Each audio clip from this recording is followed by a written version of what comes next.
For those of you who are new to the show, here at Personal Best, each episode we bring a guest and a bunch of questions with numerical answers that pertain to our personal lives.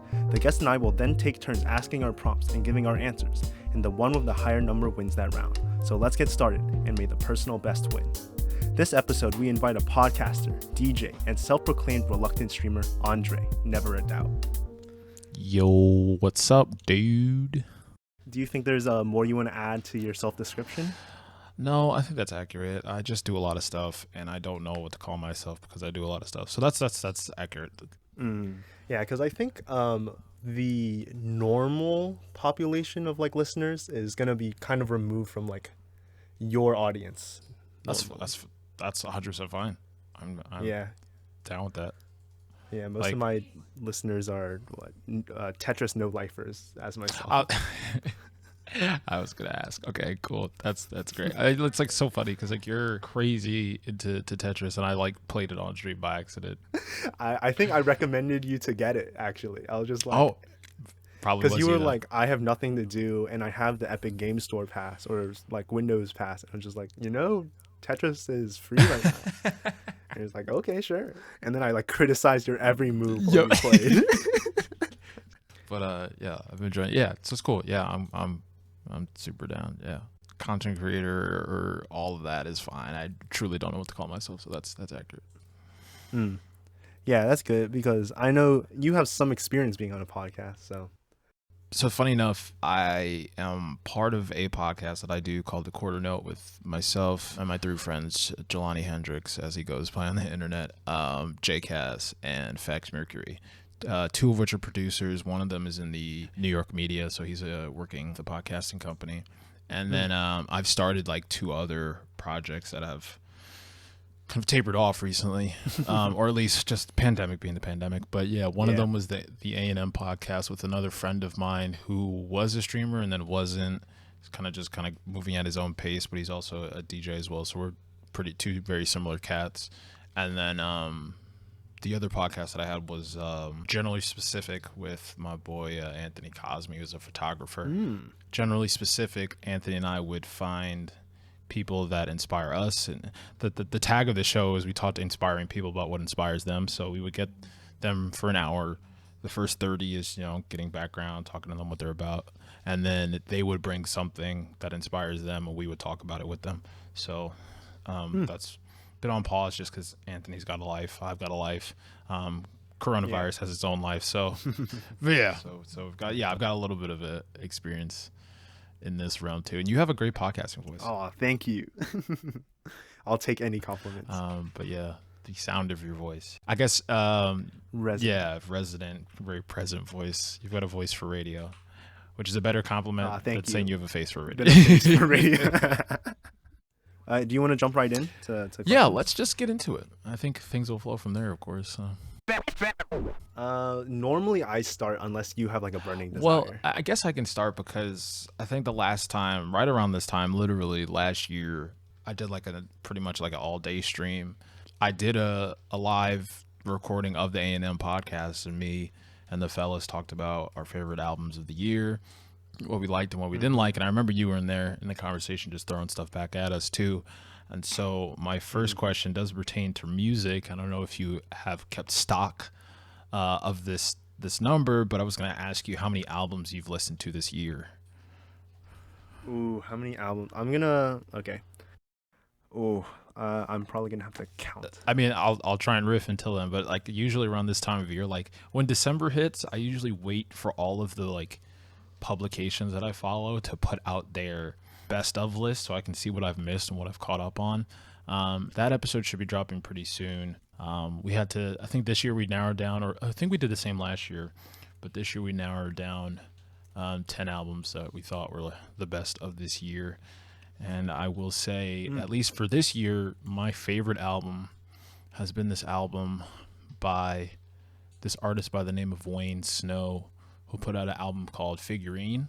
He's, at least his first projects and some of his first outings were more in like the house realm. And with this album, it's still got its like electronic roots to it, but it takes this kind of ethereal neo R&B side to it, or introduces those elements into that too, into the electronic stuff. and it's just great, man. I've with the pandemic, I've found that I don't go out of my way to find things that are like high in energy, because I find like I'm at my desk and I kind of just want to like relax, or when I'm home, just want to relax more. And I guess when I'm out, like, I don't know, maybe I just have more energy to like listen to stuff that has more energy. I don't know what it is, but over the past 2 years, I've gravitated more toward not ambient music, but music that's more in the realm of kind of like neo soul and R&B, kind of down tempo stuff. Even one of the albums that I listened to this year that I was really fond of, you can casually classify it as classical. It's an album that's consists of like, it's either 8 or 10. I don't remember the number off the top of my head, but there's like 8 movements to it. I don't know. Yeah, it was just one of those things that kind of like took me by surprise, because so the album is called Promises by Floating Points, Pharoah Sanders, and the London Symphonic Orchestra. Oh, Floating Points. He's done stuff with Flying Lotus before, Yeah, right? yeah. So Floating Points has like his electronic roots there, and then Pharoah Sanders is like this legendary jazz saxophonist, if I'm not mistaken. And just like, it was like a very interesting convergence, but it makes sense when you listen to the whole thing. You wouldn't have thought like these two forces, including the orchestra, so these 3 forces could come together and make the thing that they did. So it was a cool little surprise. So, but that being said, that's kind of emblematic of the things that I've just gravitated toward over the course of the past 2 years, as opposed to trying to find. And usually, like, I'm listening to like, you know, hip hop, and I'm always listening to kind of house music, just because that's kind of my pocket at this moment in time. But even just like more aggressive things in the hip hop realm, or even floating outside and listening to more of alternative stuff and whatnot, I've just found anything that's got a softer palette. I described this on the podcast. I'm gravitating toward things that sound like they're blue, if you could translate a color to a sound. I feel like I don't have synesthesia. I don't either. But If I did, that would be the things I'd be gravitating towards. So it's been an interesting like 2 years to see what I've been either A, listening to, or B, gravitating toward over the course of the time. So yeah. So have you counted? Oh yeah, I've been counting. I have a minimum of 25. Okay.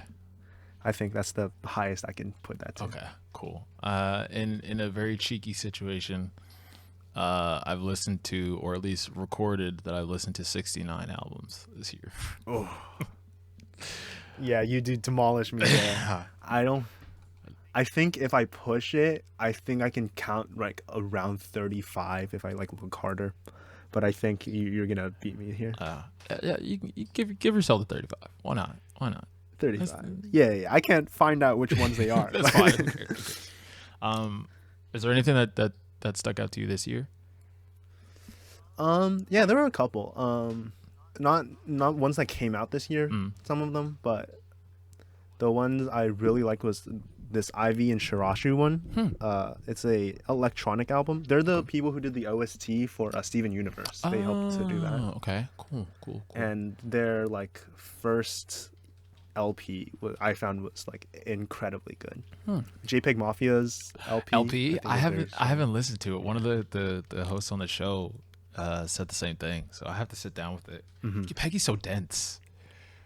Yeah, it is dense. It is a little hard to listen to. It's just, you gotta find I gotta like listen to it in like sittings, because I know I'm gonna be like catching a groove on one of them, and then he's gonna flip it. And I'm like, I'm just gonna switch now. So. He's a producer at heart, Yeah. and then the rap comes too. Let me see. Milk Can. That's just like a weird video game thing. Okay. Japanese Breakfast album. Yo, that was I really listened to that late in the year because everybody kept talking about it, and I was pleased. So I want to sit with it for a little bit more time. good. Yeah, I love that one. Let me see. The Porter Robinson album. That sounds familiar. Why don't I? Huh. He does electronic music. Huh. Yeah. Okay. Cool. I'll have to look into that. There are a couple other ones here, but yeah, I really like those. Oh, and O-Rod, of course. O-Rod. Oh. How can I forget? The album of the year for everyone. What? Olivia Rodrigo. Oh, That's right. got it. Goodbye. Get out. Unbelievable. You know What? You didn't like the album? I like it. I just don't have immense love for pop punk. So I see. so we listened to it for the podcast, funny enough, and I think if I'm trying to remember my sentiments, I enjoyed it. So I'm not gonna sit here and trash the damn thing, but I feel like she doesn't have much to say at this moment other than the heartbreak arc. Yes. So for what it does, it's really good, and I think it's a really good first outing. Obviously, like ignoring all of her like Disney chops, I'm just very curious to see like where that goes from there now. I think though that like just because it does what it sets out to do very well, that makes it a good album in my That's opinion. true. That's fair. Yeah, it makes me feel like a teenage girl, which Yep. is like, I don't know, it's amazing. Yep. Did you I remember being boy crazy back in the day. Yeah. did you listen to Willow's album, Willow Smith's album? Oh, Willow Smith. Yeah. I did not. It's very they're both in that like pop punk arena, but I think Willow's is a little bit more ethereal if you're looking I see. for like a companion to that. Lately, I Feel Everything. Yeah, Lately I Feel Everything. Good album. But, okay, cool. So I can laugh at my 69. Is it actually 69? Yeah, on my list at the Are you moment. sure you didn't edit it a Nope, little? not at all. I literally Okay. haven't touched this list in Okay. a minute, so it says 69 is the count. We're gonna leave 69 as the Okay, count. we're trusting you. That seems a little cheeky in my Nah, opinion. man, But nah. 69. do we want to stick on the music one or should we? Yeah, why not? Let's see. Why not? Okay. Let's do this one. How many times have you performed live? Oh my god. Damn, that's a funny question because it can include different things. So of course, like I've DJ'd, right? So Yes. I'll have to count those times. But I used to do a lot of vocal performances in high school and stuff.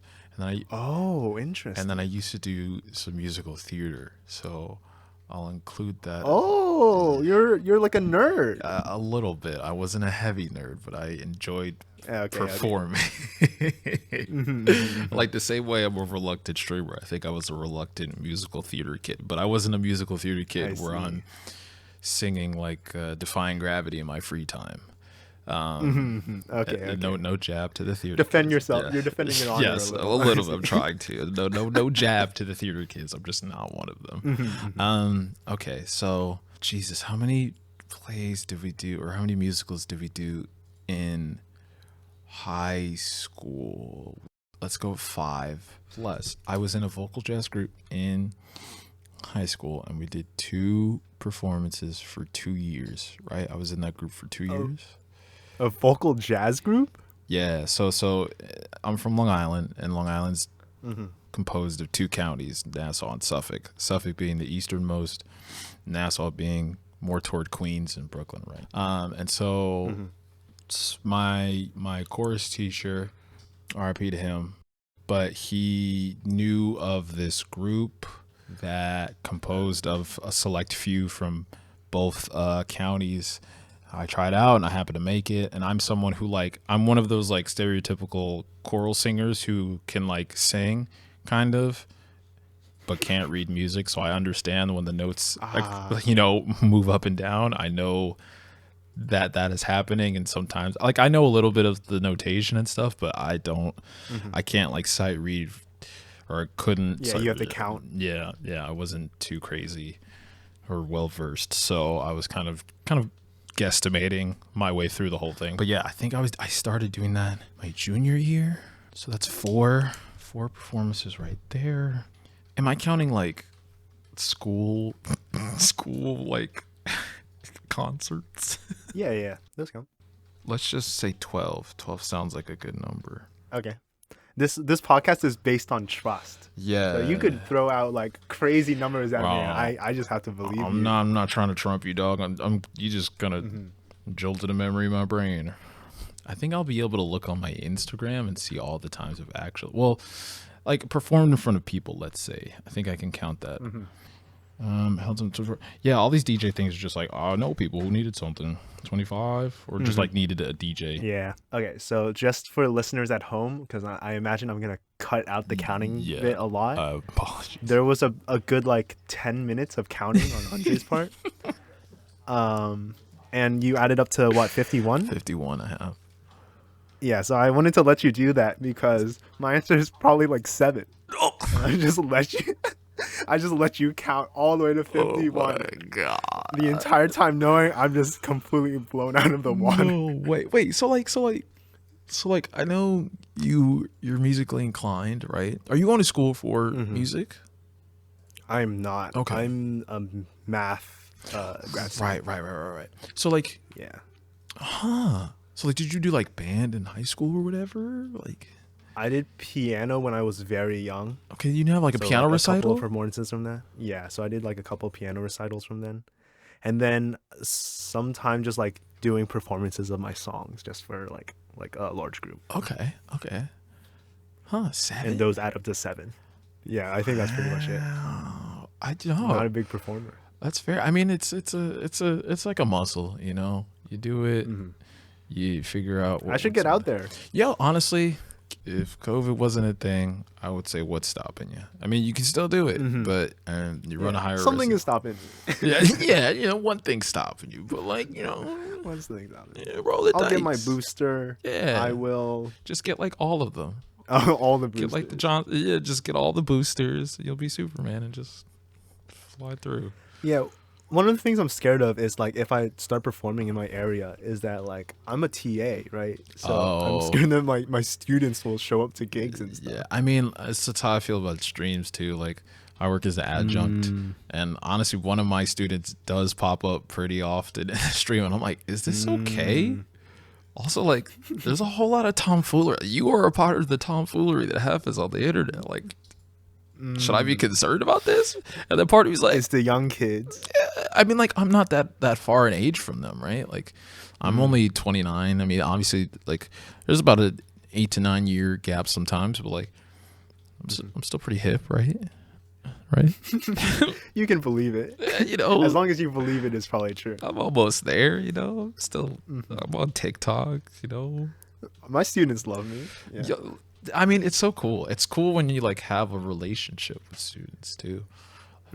So, and then being a TA, I'm sure is fun. Just I kind of was a TA at one point. Yeah, like you're like the homie, or like you're like the I don't know where the analogy is going, but like you're the friend that they have in the house when the other friend is occupied, or something. I see. That's a really rough one. We can just Yeah, right I'll on, edit out. right on.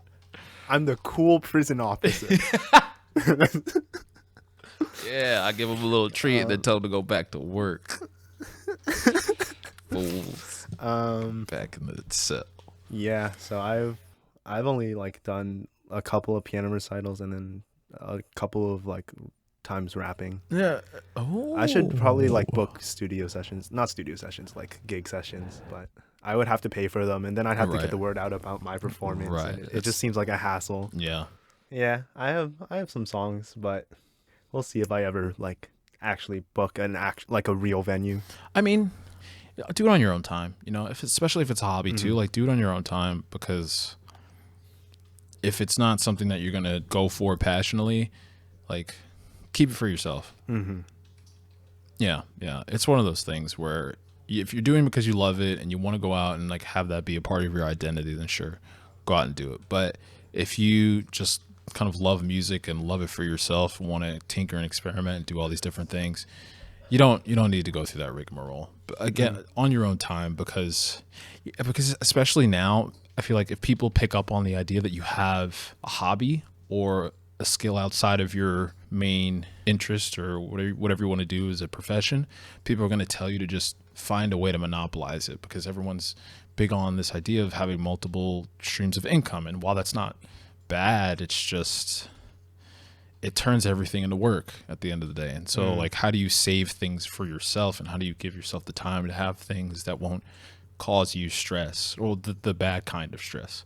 So yeah, if I can be the slightly older person and pretend to give you advice that I don't actually use myself, is save things for yourself. You're right. My hobby is making music, not performance. So Yeah, there you go. Boom. Cool. Yeah. that's it. I'm never performing live ever again. That's it. We're shutting it down. Any of my friends ask me to perform, I'm saying no. Don't even bother. Take me off Don't the bother booking me. list. It's not happening. Yeah, so you've got a lot of perform. How did you get into DJing? So I mean, like just a general love of music too. So like, yeah, I feel like it takes you one of two ways. Either you like learn how to play music or perform music, or you learn how to DJ. Mm. It almost sounds like being a gym teacher. Like you either do what you want or you teach gym. sorry, Those sorry who to can't do teach. Yeah, do teach. Yes, yeah. I'm also that road too. But yeah, my dad was a big like play music in the house person. So was my mom, my brother. My brother does DJ or did DJ before me and has worked like in a company, an entertainment company. So he's DJ'd all sorts of scenarios. And while I was in school, the college that I was at had a radio station, but it wasn't really functioning while I was there. And so kind of like the tail end of my time there, I was like, you know what? I'm going to start this little like radio show. Haha, because I'm so cool. And then, I just kind of kept at it. And I didn't know how to DJ when I was doing it. I was doing it more like traditional radio, like just, putting together songs in a sequence. When I was about like 50 episodes in, I was like, I should probably learn how to like DJ at some point because I feel like that'd be cool, God, blah, blah, blah, et cetera. So I learned how to do that. And then from there, I just kind of kept going with it. Although I haven't like grown in any like meteoric way, but again, it's kind of for me. So I go through that push and pull of like, I want to DJ bigger venues. And then I'm just like, I also just really like doing this for me and like putting the songs that I really love together. So it's a push and pull because like as a DJ, everyone looks at you like, oh, you're the music guy. And as much as I do love music, like I don't know the entire world's catalog of music. When you label yourself as a DJ, people look at you as the music person. So, someone's like, oh, I got a birthday party for my 8-year-old kid. Put something together for me. I'm like, I don't listen to 8-year. You guys are listening to Baby Shark for like 3 hours. I don't know. So, that's how I started. How did you start playing piano? Oh, my brother actually got into it. Oh, right, because your So brother's like the proficient one. yeah, he's like a prodigy. Yeah, when he was like in 8th grade, so I would have been 2nd grade. Okay. He was like best in like the South of America, basically. He was like, yeah, he was like going to like national competitions, getting 2nd place and stuff like that. God. Like barely losing to like college age students. Jeez. And then they had me start, and then I was bad. So I only did it for a short amount of time. No, I feel that. Yeah, my dad works in collegiate sports, and so everyone assumed that I would be an athlete to some degree. And I'm tall, and so by default, everyone's like, "Oh, you play sports." I'm like, "No, not at all." It's not that I don't like sports. I do enjoy sport. I do enjoy competition, and I do enjoy sport. But I've always been the frame that I am, and it's a pretty thin frame, so I just never wanted to get hit, man. I was like, contact? No, you can keep that. I'm good. Yeah. You got one life in one body. Exact, man. My dad wanted me to be, I think, a wide receiver, football. And my dad wanted me to be a pitcher too. And I went to baseball camp, so I went to camp for like most of my younger life. My teens, whatever. And there was a baseball camp that would run on the same. So it took place all on the college I went to. So my dad worked at a college, and so a lot of the things we did kind of gravitated around that. So the camp was on the college itself, and then this baseball camp was also on the college, run by the baseball coach and some other people. And so my dad's like, "Yo, try out baseball camp. If you don't like it, whatever, no big deal." I went for a week and realized I don't like baseball players. Oh, the players. Okay. They're assholes. Or at least the bunch that I just was hanging out with, they were some certified. It's just like this layer, like a layer of like arrogance that I just couldn't get out, like away from, or I just didn't appreciate at the time. And maybe that's because like I just wasn't competitive and I didn't have that edge to me. But I was like, you guys stink, dude. I'm getting out of here. Yeah, that's sports. There's a layer of competition that I can never get used to. Yeah, it's so weird, man. Like sometimes I'll boot up Apex. I'm like, yeah, I'm gonna get some kills today, and then someone's like, yo, dog, you suck, and I'm like, I'm just gonna throw this whole computer out. Like, f you, f all of you, and he's probably right. Like, I'm probably not doing well. Yeah. But it's just like, yeah. Whenever people insult me for being bad and stuff, I don't get mad. I just get sad. I was like, you're right. Like, what do you want me to do about it? It's like I'm trying my best. Here to have a good time. I'm just trying. I'm dying over and over again. Like, why are you so bad? It's like, I don't know. If I knew why, I wouldn't be so bad. Exactly. I'd give you an answer if I could, but as it is right now, I'm just gonna keep dying until I figure it out. Mhm. So competition's fun, but it can be annoying sometimes. Yeah. Yeah, so you take that question, live Yeah, performance. I didn't realize, like, yeah, I'm used to being like in front of a group of people, whether it's performing or speaking or whatever. And obviously stream helps to that effect too, but I knew I could stream in some capacity because I don't mind talking in front of people or groups of people. So Yeah, your also main profession involves talking in front of right, people, talking in front of people too. And it's as does mine technically. But yeah, right, true. Yeah. I mean, are you comfortable like just talking in front of group? Not talking like casually. I know people think, oh, I can talk forever. Like there's a difference talking with intention. And it's another sidebar, but when people are like, Andre, what do I do? What do I do if I want to start a podcast? I'm like, what's the purpose? If you're just going to talk like you're at a bar, go away. If you've actually got a point, cool. But yeah, like do you find yourself like comfortable in front of like public spaces or like public speaking areas? yeah, I'm pretty okay at them. I think I have like an ability to like turn on a switch and like turn on the charm. I don't have it on automatically, but if I like want to, I can draw it out from somewhere. Especially like since teaching, True. There's like a goal, right? It's just like I need to get through these examples. I need to teach this concept. Yeah. You have like a clear goal you need people to take away. So yeah, in the case of teaching, like you have to explain the topic to the point where someone can also either explain it back to you or be able to answer questions in regards to that specific thing. So yeah, it's a skill like anything. It's a muscle. You train it, and if you don't use it, you lose it. 20 minutes. I think it's your turn now if you want to move on. Yeah, so I was listening to one of the episodes you shared with me, and I forgot what the specific question was, but it made me think about this question. And then one of the other questions that pertains to this, I guess. But do you know how many phones you've had in your life? Ooh, that's a good question. Because I feel like we're the generation to have at least a couple of iterations of phones.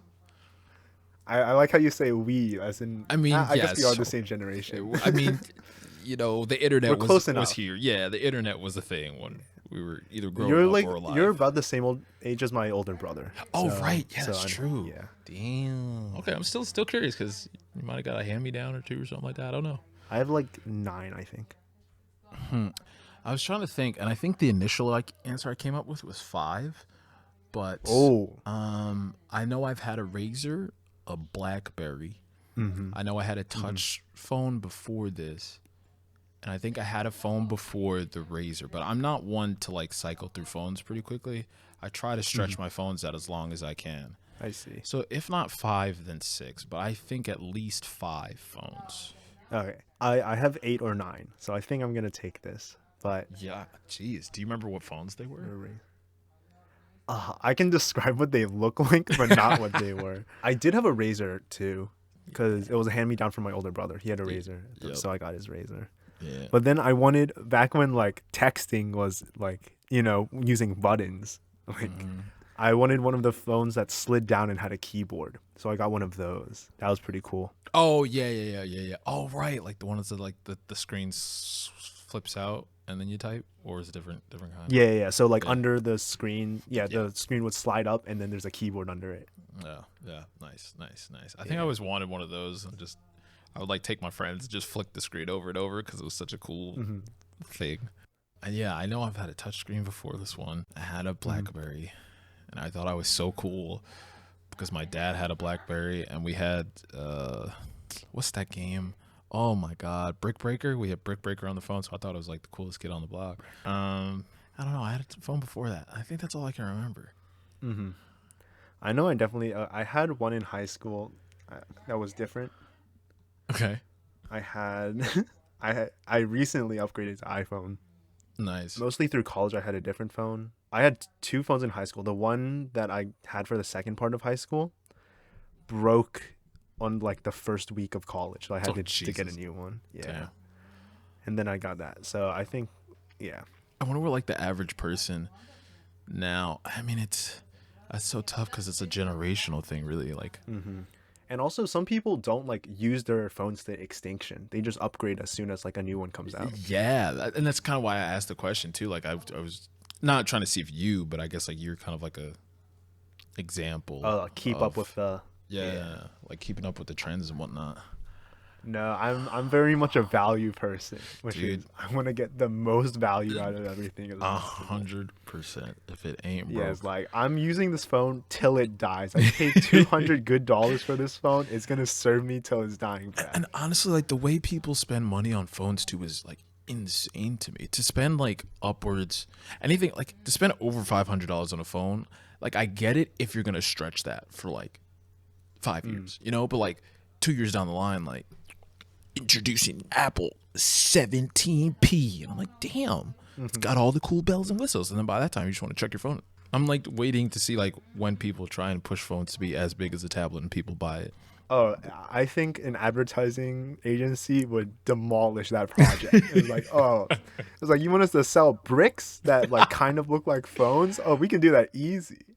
Yeah, but I understand because it's like average screen time nowadays is like 6 hours a day, right? Yeah. So I understand it's like you want to have the best experience while you're wasting your life on your phone. Yep, exactly. Yeah. Okay. So you said 8? Yeah, I think 8. Am I making that up? Okay. Yeah, I was gonna ask you how many apps do you have on your phone? Oh, I see. Is that like in your 5? Like one of your 5 questions? Yeah, that is one Okay. of my questions. Yeah, we'll just do yours first then. Yeah. I'd have to count mine.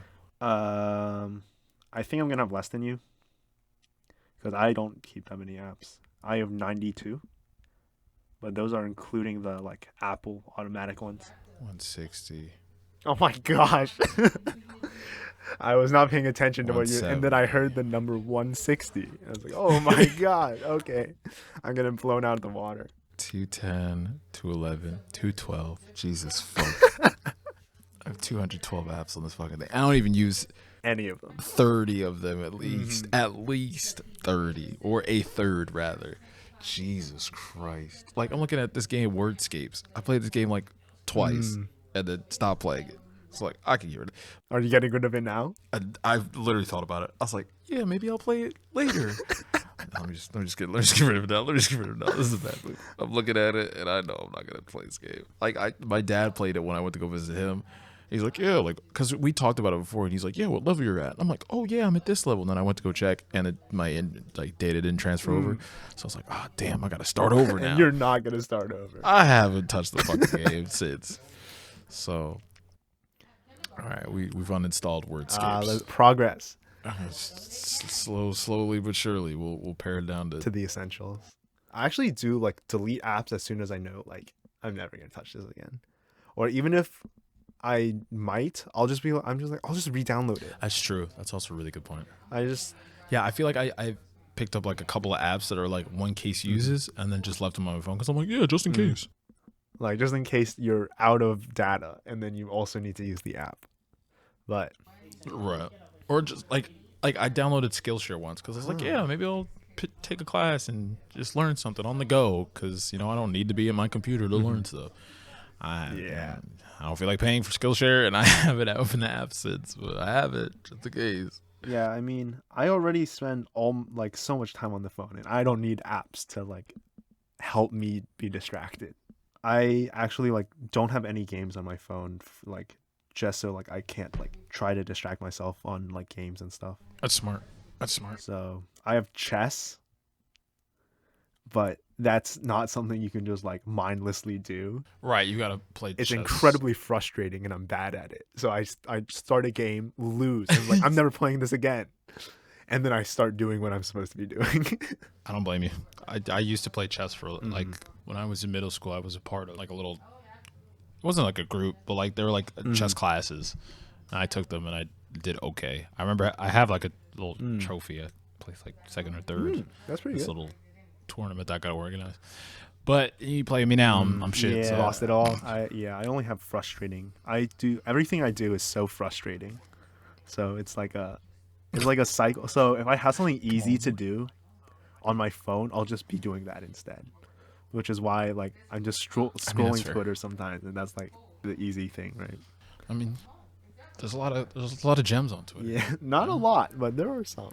But like if I have like an easy distraction, then I'll look for it, right? So if I have something, I don't know, Flappy Bird, like I don't know why that's the first example, but like my work consists of math, which is just like thinking and really hard. So I'm just thinking really hard. And then I play Tetris, which is also incredibly like mind yeah, Jesus, very like This is mind another layer of intensive, math. like labor intensive. And then I make music as a hobby, which is a lot of time is also the same thing as math, where you just stare at the screen and have no idea what to do. So you're overclocking your brain on most hours of the day. Yeah. And if I have like an app, then it'll just be like, I'm just going to do this instead. So instead I switch between the frustrating things. Yeah. So yeah, you beat me on that one. 211 now. I mean, Going it's down. not. Yes, 211 now. You're right. It's not a number to be proud of. Yeah, maybe if we make the podcast last long enough, you'll like keep deleting apps on your phone. And then eventually it'll lower We'll just have to down keep to going. 90 and then I'll take the point. Yeah, this is gonna be your Just to longest stall. episode just because of that. Appreciate you. What's the most amount of students that you've taught in one semester? Ooh, like in a class or in a single class or just a whole semester? Let's do the whole semester. Because I don't know how big your class sizes are. I'm a TA, so I'm not like a lecturer. So my numbers might be smaller. I'm also not a lecturer, as it turns out. So I'm not doing like big classrooms like that. And most of my classes are like workshops and things. So they don't really. Oh, so these are like 12, 10 people. Yeah, size. they usually don't breach Okay. 20. So Okay. So it's like my grad school classes. That's what it's like. yeah, Okay. yeah, essentially. So I mean, like, I think the most I've had in a class by myself is 17.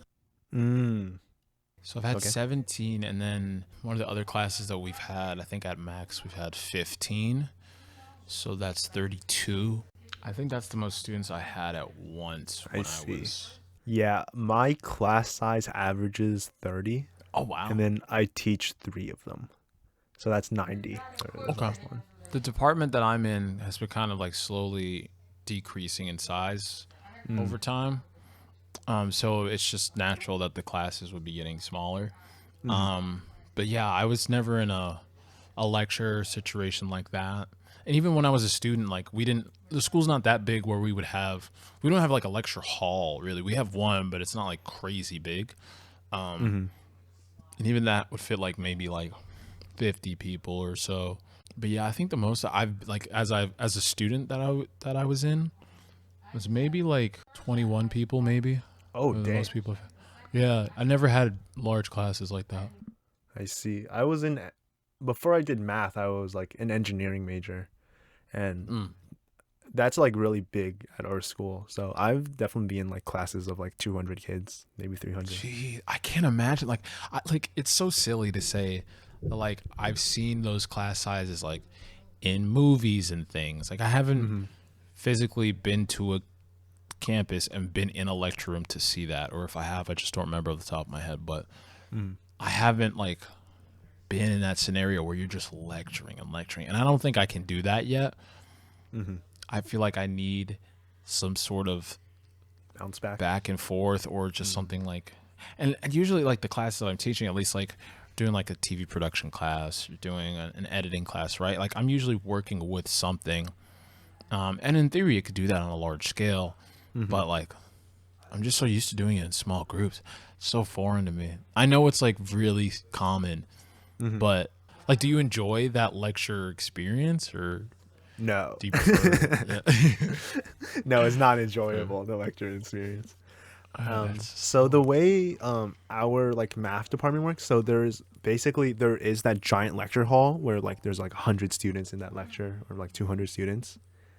And then they split up into like smaller groups for TAs to teach, right? So right. so these 30 students are part of the smaller group that like they split up for like individual help, or for like more normal person to person teaching, like back in high school how it would be. So I do enjoy that more than just like talking to like the mass, right? I feel like it would get to me. Like there's no real measure of who's like picking it up and putting it down. You know? Yeah, it's just like I hope these kids figure it out. And then like they'll email like either one of the TAs or the teacher directly, but like there's no relationship. And not that like I have these crazy relationship with my students or buddies or whatever. Or, like kayaking on the weekends. Yeah. Right, exactly. I'm not changing their lives like that way, but like I know their names. Like I can throw a joke at them and they'll pick it up, and they're willing to throw jokes at me because they know I'll hear it. That's so it's so weird. Fun. I'm the bigger teacher. Yeah, no, yeah. Though I'm the smaller man. You want my job? Go ahead, just take it. I'll teach your editing class. I know how to use Hit Film Express. Look, it's math. It's all math, dude. It's all math. Bezier curves and stuff. See, boom, there you go. Let's do something Twitch related, since that's how I know you. Right? That was one of the other questions I had, so that works. Okay.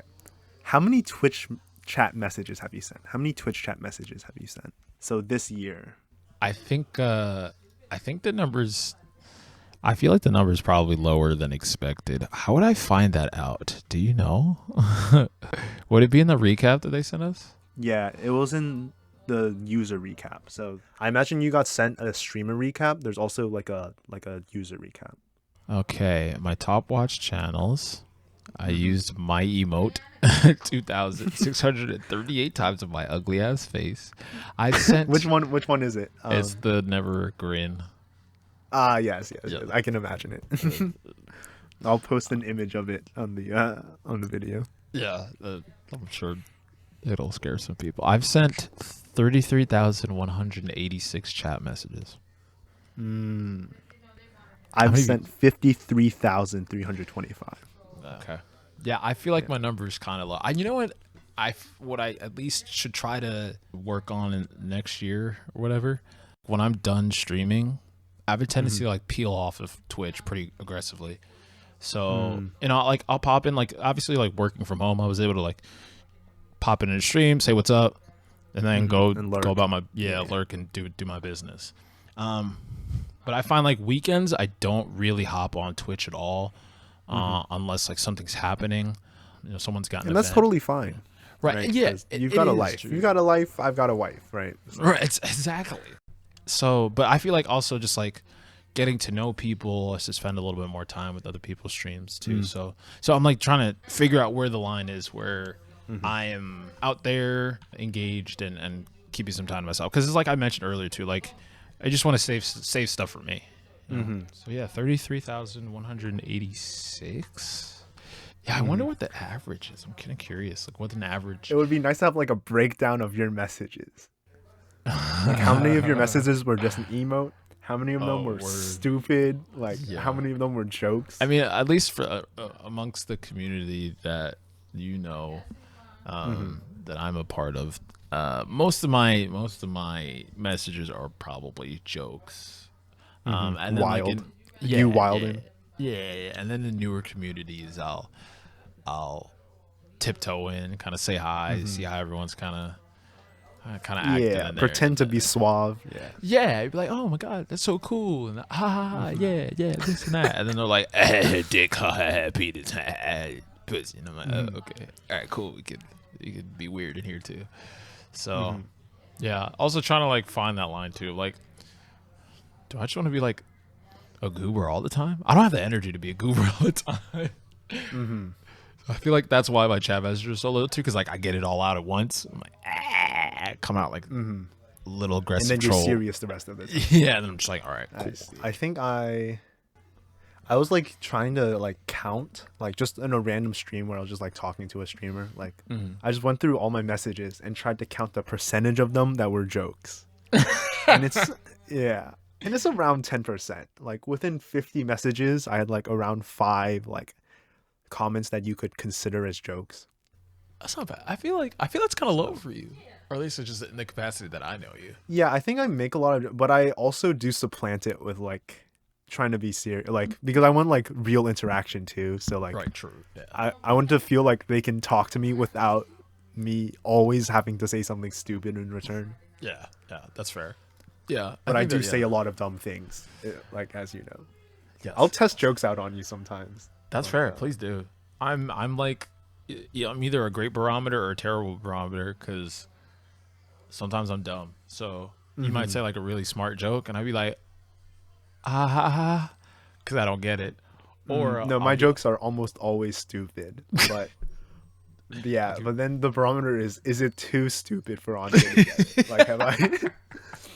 That's a good. There's a point where jokes are too smart for Andre, and then there's also a point where they're just way too dumb for you as well. Like I remember like testing the my fridge is infertile on in your channel, just like going to your chat and just like, I need some eggs because my fridge is infertile. Oh my! I think I. And then you were just like, what?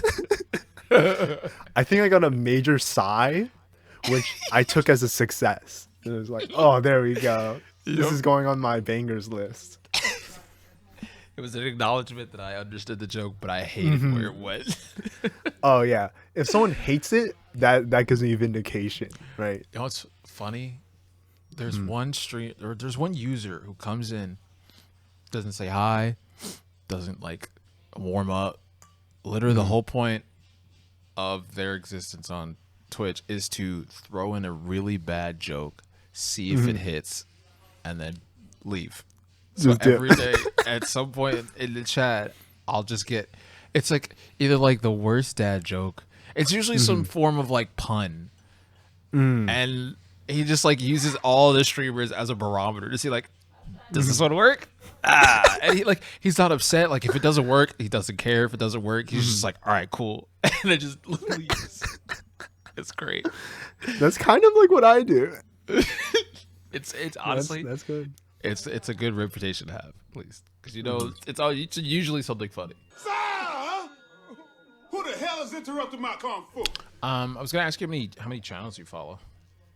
Oh, is that your question? Yeah, that is my question. Okay. I don't know if you want the break. Yeah, we'll put in like you screaming or something. Okay. Oh, nice. Cool. I'm here for it. Okay, time to count. Oh Lord. Okay, don't worry. It'll be edited out. Unless you have a crazy funny comment right now. Something about my fridge because my eggs are fertile. Wait a second. I've heard that before.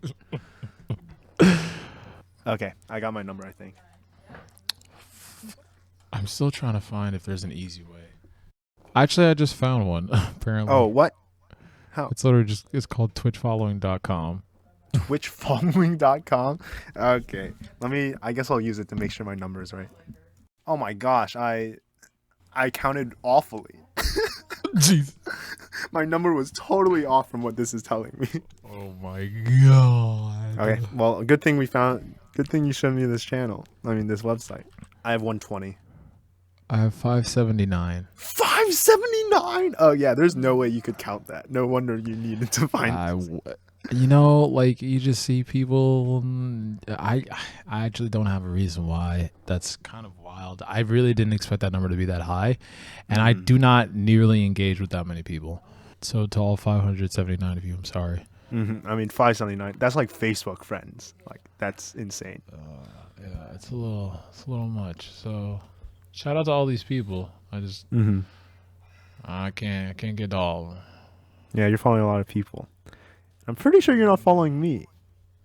Oh shit. Change your number. Change your number. It's 580. I'm following 580 people on Twitch. Another person you'll never check out. Yo, me. Come on. How often do you stream? Not often. I remember that because you said that on the previous episode. Yeah, so that's that. You beat me. I do not follow as many channels. This is like the Facebook friends one, but reversed. I feel like all these numbers I shouldn't be proud of. You know, you know, like the apps on my phone. Not really proud of it. You should not be proud of that one. I guess the Twitch following thing depends. It's like when people yell out ratio on Twitter. Oh, true. But you know, sometimes you get ratioed and you just gotta live with it. Yeah, I guess I just got ratioed now. But you know, but reversed. It's kind of in part like a networking thing, because sometimes I'll follow people and I'll be like, all right, I'll have to check out their channel later. And then just when I get to that is whenever I get to that. But yeah, I think some of them have been those instances. Some of those are just kind of people in the community I've followed, despite the fact that I know that they may or may not stream. Yeah, I think most of the time it's like if it's not someone I'm actively engaging with, it'll be like, oh, let me come back to this, or let me just follow so I can, like, you've seen my tabs on my computer. Like, I guess it's like a out of sight, out of mind thing for me. Like, if I don't do something where a notification of some sort or some sort of visual will pop up for me to remember, I'm probably gonna forget. I see. Yeah, it makes sense.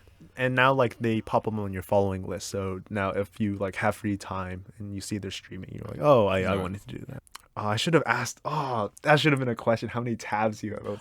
I mean, look, we'll do it. We'll do it. But I guess, I mean, I'm gonna beat you. Oh, that's true. Okay, we're not asking you. And don't worry about it. I gotta get my numbers up. I've like lost 20. So many episodes. I gotta get my number up. What's the longest you've been without seeing a grandparent? That's a good question.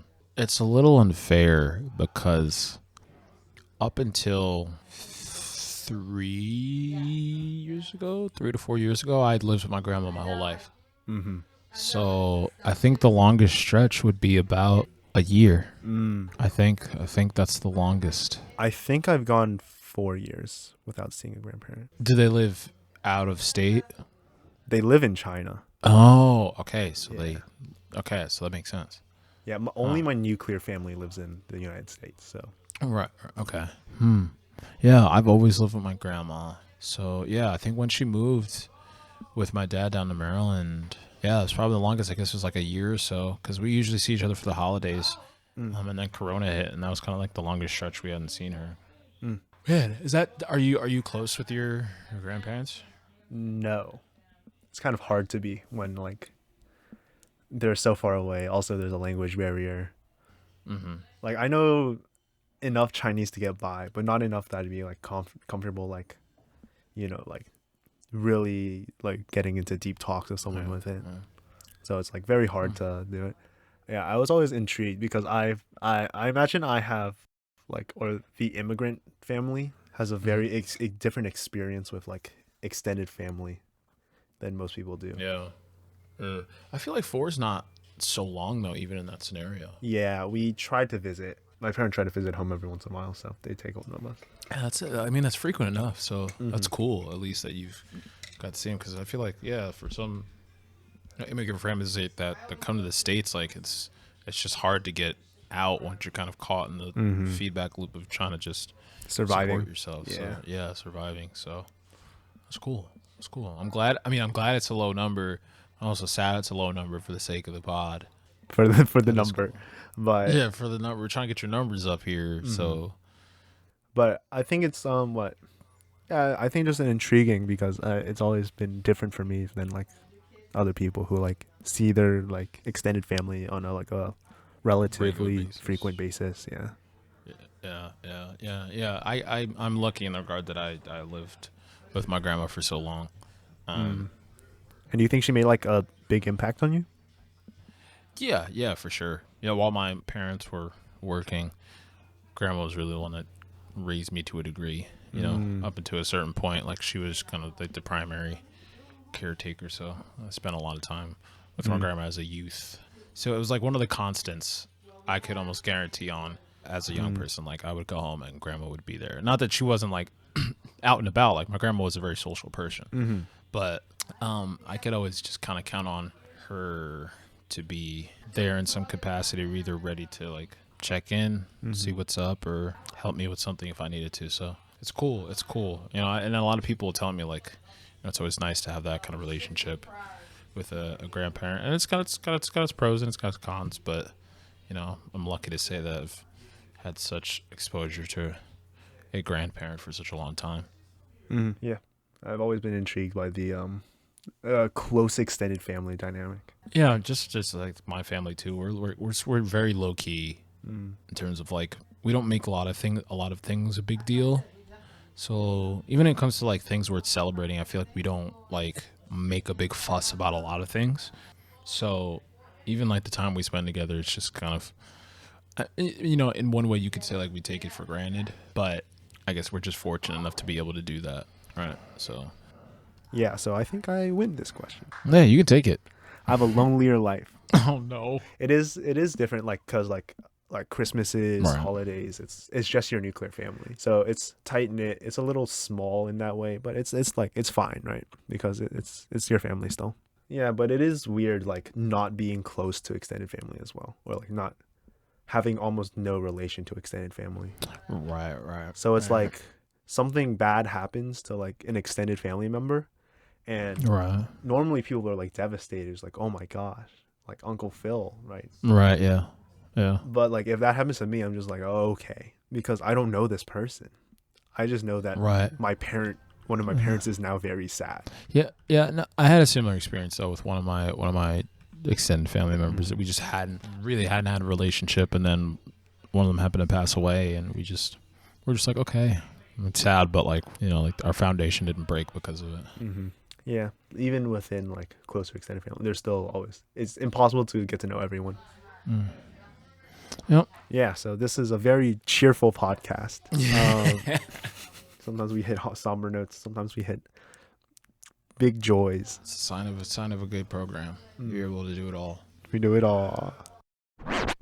Let me see. Let's do a short one. How many nicknames do you have? Shit, that's a good question. I think about 5 or 6. Okay. I'm gonna try to think of 7 real quick. I don't want to lose.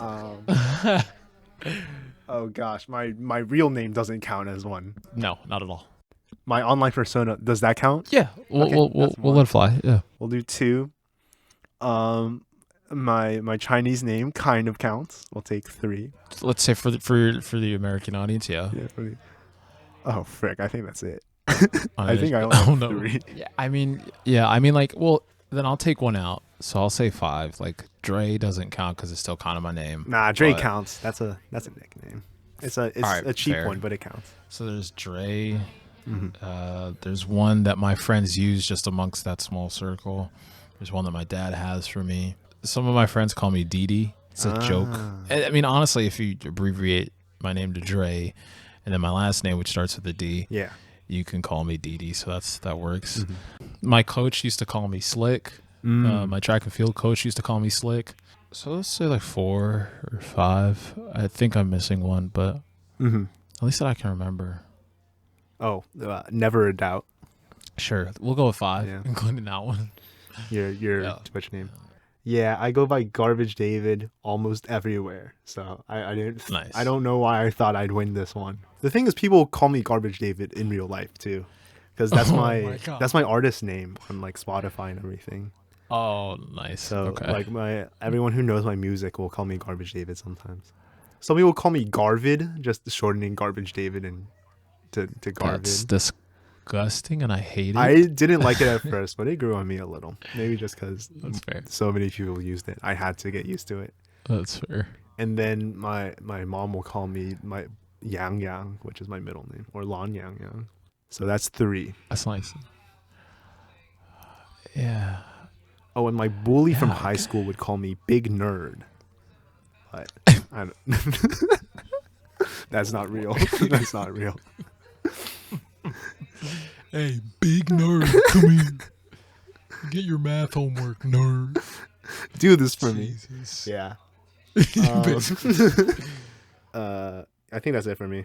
Oh man, my friend used to call me my neighbor. Funny enough, my neighbor was also on the track team that I ran in high school, of course, and he would call me the prodigy just because. So I was like 2 years behind him, so I was picking up what he was putting down. Did you pick it up?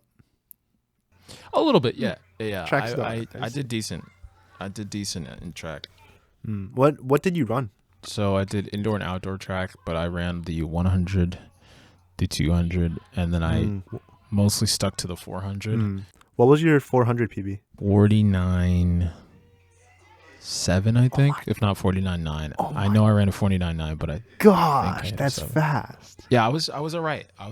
Oh my goodness. I made it to states once, but that was for indoor. but I've gone to counties a bunch of times and whatnot. But Yeah, for anyone who doesn't know, sub 50 is kind of cracked. Like that's really fast. I ran it at Penn Relays. It was quite the pressure cooker. I mean, I don't want to estimate what I do because non track stars will always overestimate their abilities. Right. I'm sure like you've met a bunch of people who are like just like I can run fast. You're just like no, you can't. Yeah, I can run a 4-minute mile. Okay, buddy. Yeah, right. Yeah. fair. So tracks. I should have made that a question. What's your 400 PB? Because then mine would be like 1 minute 15, and then that's a higher number, so I would win. That's a higher number, yeah. Yeah, so my last question is how many gaming consoles or systems have you owned? Ooh, have I owned? I think family owned would count, right? Yeah, let's do family owned too. So we had an Xbox back in the day. Are we counting PC setups? Yeah, let's count those too. Okay. Because you use them to play games. Yeah. So we had an Xbox back in the day, the original Xbox. Okay. So we had like 3 PCs. I got 2, Okay. so that's like 5. Well, say 5 PCs in total. We had an Xbox, a Wii, an Xbox One. My brother has a Switch, and then I had 2 Game Boys, so that's 11. I'm only going to count the ones that I personally played. Okay. We had a Sega that I did play. Ooh. We had a Super NES, which at one point was in my room. Oh gosh, I'm younger than you, so I'm getting wrecked by the older consoles. Oh, that's true. Yeah, I didn't realize how much younger you were. I've had a Game Boy, a Color, an SP, and a DS. We had one PC that we kind of used to play games, and it was old. And then I never really did the PC gaming thing until probably when you started to meet me. PlayStation 2, 3, and 4, and 5. So that's 14. I had a 360. Yeah, I think you're going to win this one unless I just add on 5 randomly off the top of my head, which I cannot. A 64, a GameCube, a Wii, a Wii U, and a Switch. We'll go with 20. Oh my gosh, yeah. It's a lot of A time. lot of kids. games. Yeah, my parents weren't really loving games. That's healthy. Good. Yeah. It's a good balance. Like that number is a good balance because you played what you played and then you did other stuff. Yeah, so we didn't play much. I got the Wii for my like birthday when I was in like 3rd grade or something. But yeah, that was the family console for a while. We had an Xbox. Our parents didn't like us playing Halo, so they made us stop playing Halo. To be fair, we were pretty young to be playing Halo, but That's also true. Yeah. Now that I know that, yeah, that makes a lot of sense. I think my older brother was also pretty young to be playing Halo, but Having, yeah, he was like your age, yeah, so like so probably like his early teens, maybe. yeah, we turned out fine. So Yeah, see, that's it. Yeah. I think if you're as long as you're able to suspend your disbelief and understand that. yeah, I mean to be fair, there's no plasma grenades in real life. Yeah, no one's flying around I'm not sticking banshees. people. Yeah, one day, just not 2 day. Yeah, in the future we'll be incredibly violent. Just as soon as they of course, as soon as they invent the technology, we'll be all crazy. But not today. Everybody was just like, they'd be like, "Hey, look, I did this in Halo," and they'd be like, "Hey, but that's a real life." You'd be like, you just start over. Every Halo It player is don't a work that ticking way. time bomb for when the technology develops. We're just breeding a young, Young Master Chiefs, army. a young army of killers. Master Chiefs.